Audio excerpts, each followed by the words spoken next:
ভাই মল্ল কেন? আমার ভাই মল্ল জন্য কর্মবিরতি চলবে, কর্মবিরতি চলবে, কর্মবিরতি চলবে, কর্মবিরতি চলবে, খুনের হত্যার বিচার চাই, বিচার চাই, খুনের হত্যার বিচার চাই, বিচার চাই, প্রশাসন জবাব চাই, বিচার চাই, বিচার চাই, প্রশাসনের জবাব চাই, বিচার চাই, বিচার চাই।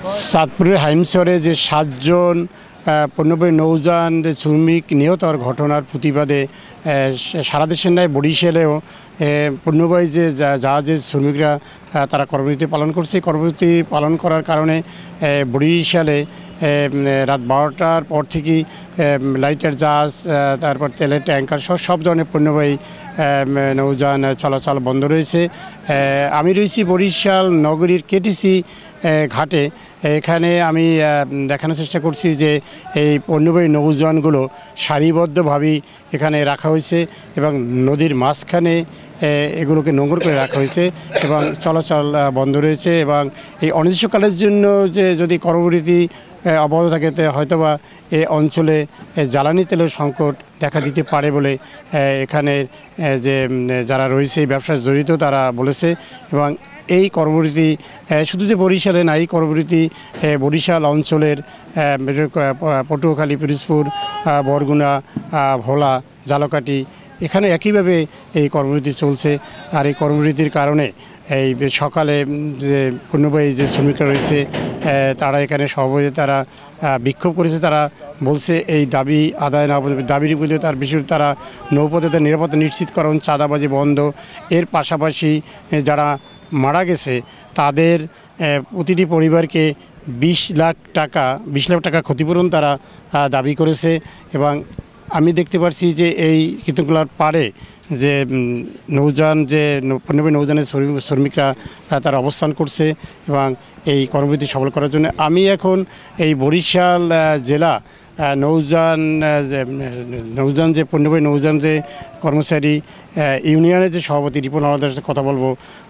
আপনাদের যে কর্মবিরতি কী অবস্থা, আপনাদের দাবি কী?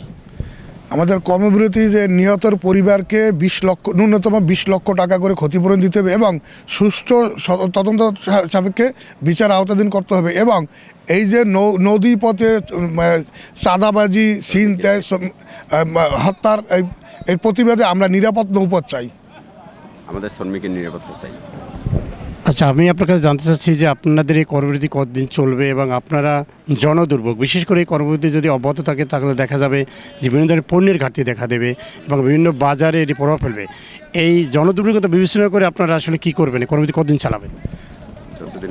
আমাদের শ্রমিকদের নিরাপত্তা যতদিন না হবে এবং তাদেরকে ক্ষতিপূরণ যতদিন পর্যন্ত না দিবে ততদিন পর্যন্ত আমাদের কর্মবিরতি চলবে।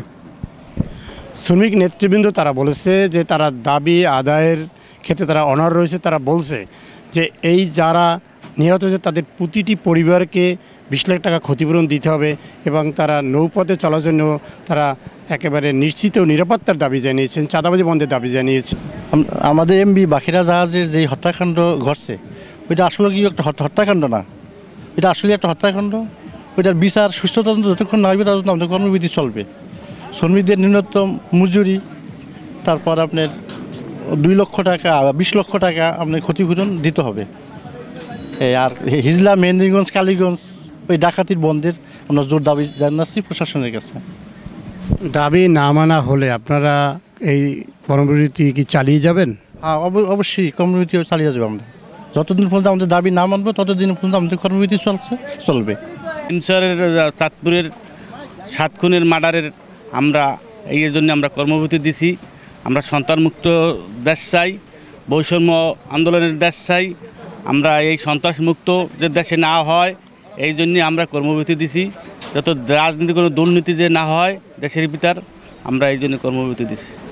প্রত্যেক শ্রমিক 7 শ্রমিকের আমরা প্রত্যেক শ্রমিকের 20 লাখ টাকা করে আমরা মালিক সমিতি মালিকের কাছে চাইছি। মালিকের আদায় দাবি না হইবে আমরা এই 20 লাখ শ্রমিকের পিছনে আমরা 20 লাখ টাকা করে আমরা দেওয়া হবে, এই জন্যে আমরা কর্মবিরতি দিছি। আন্দোলনটা আমাদের মনের একটা বাসনা ছিল অনেক আগে থেকেই, যেহেতু নিম্ন শ্রেণীর লোক যারা জাহাজে চাকরি করে, যারা মা বোন ঘরের লোকজন ফেলে নদীতে দিন যাপন করে, সাধারণ মানুষজনের উপকারের জন্য সারা বাংলাদেশে যখন এই জাহাজের শ্রমিকরা জাহাজে কাজ করে, বাংলাদেশের পণ্যগুলো বিভিন্ন জায়গা সাধারণ অসাধারণ মানুষের মুখে তুলে দেওয়া হয়। আমরা এত কষ্টের পরও আমাদের নিম্নতম মজুরি পাচ্ছি না, আমরা ডাকাতির কবলে পড়ছি, আমাদের বেতন ভাতা ঠিকমতো পাচ্ছি না, আমাদের জীবনের নিরাপত্তা নাই, আমরা সারা জীবন বড় লোকের সেবা করে যাচ্ছি, আমরা শ্রমিক। তাই আমাদের নিম্নতম মজুরি এবং আমাদের যেন নদীপথে হয়রানি চাঁদাবাজি এভাবে গুম খুন না হতে হয়, সে ধরনের সারা জীবন আমরা জীবনের নিরাপত্তা চাচ্ছি। এই নিরাপত্তা যতদিনে আমাদের বাংলাদেশ সরকার না দেবে ততদিন কর্মবিরতি এবং আমাদের জীবন বাঁচানোর তাগিদে আমাদের আন্দোলন সংগ্রাম চলবে। আমরা চাইতেছি যে আমাদের জীবনের একটা নিরাপত্তা। প্রথমত এই এমবি বাকেরা জাহাজে 7 জন নিহত হয়েছে, এর পিছনে বড় ধরনের একটা রহস্য রয়েছে, এটা আমি মনে করি। আর আমাদের নিহতর পরিবারকে 20 লক্ষ টাকা করে দিতে হবে এবং যতদিন পর্যন্ত আমাদের এই দাবি দেওয়া না হবে ততদিন পর্যন্ত আমাদের কর্মবিরতি চলবে এবং আমরা একটা নিরাপদ নৌপথ চাই।